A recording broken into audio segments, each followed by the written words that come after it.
If there's anyone in the world that can be said to be on top of COVID-19, it's this man. Yi-chun was the first person to communicate to the World Health Organization a Chinese outbreak of a mysterious new disease. I almost jump out from my bed. For my gut feeling, it's something very serious. In the early hours of December 31st, 2019, unable to sleep, Dr. Lo was checking medical posts on PTT, Taiwan's equivalent to Reddit. One caught his eye. Several people from a wet market in the Chinese city of Wuhan had been isolated. I found out that there are pictures showing the chest X-ray and the chest imaging showing there are typical pneumonia image caused by virus, indicate that the positive result of coronavirus, and that is SARS-like coronavirus. SARS had devastated Taiwan in 2003. Dr. Lo didn't want a repeat. An official directive raised a red flag, a notice to health workers to take special precautions with patients suspected of the pneumonia and to report them to authorities. But then, Chinese authorities began censoring the outbreak.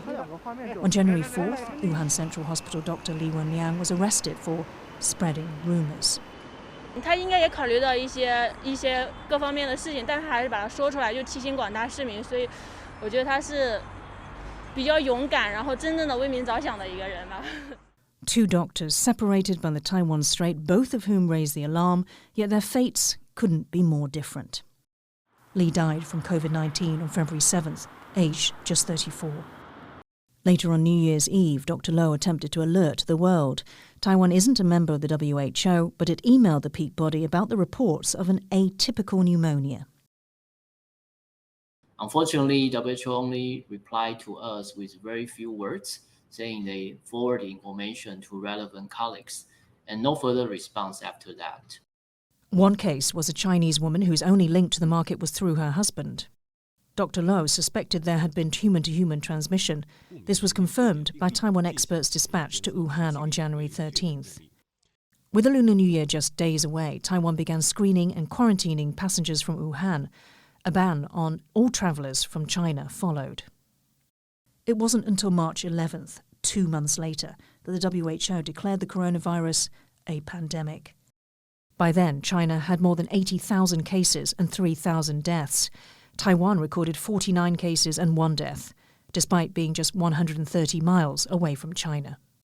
Early in the pandemic, Taiwan's relationship with the WHO was at one of its lowest points.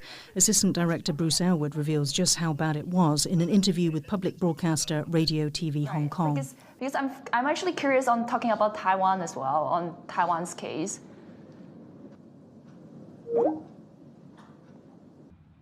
Every year, China blocks Taiwan from entry to the United Nations, including the WHO. Despite its record throughout the pandemic, Taiwan was not invited as an observer to the annual World Health Assembly in 2020, nor again in 2021. 那至于对台湾，我们要的是一手的资料，任何的一些二手的资料都让我们的行动会变慢，而且对我们在判断，整个的疫情里面，都会失真。 Yet Dr. Lo says things have improved over the past 2 years. So more and more, I think they have listened to us more, and also more showing welcomed willingness to include us in a few of those COVID networks.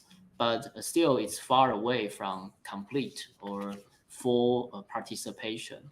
In a pandemic that has claimed 3.5 million lives globally, Taiwan has seen a total of 850 deaths, while Australia, with a similar population, has seen more than 2,100 and China more than 3,600. COVID is not yet over, and we hope our good vaccination coverage will pave the road for Taiwan's opening after the Chinese Lunar New Year holidays. As Omicron, the first variant of 2022, tightens its global grip, Taiwan will want to balance reopening for the first time in 2 years with staying one step ahead of COVID-19. Damon Lin and Yin Khvat for TaiwanPlus.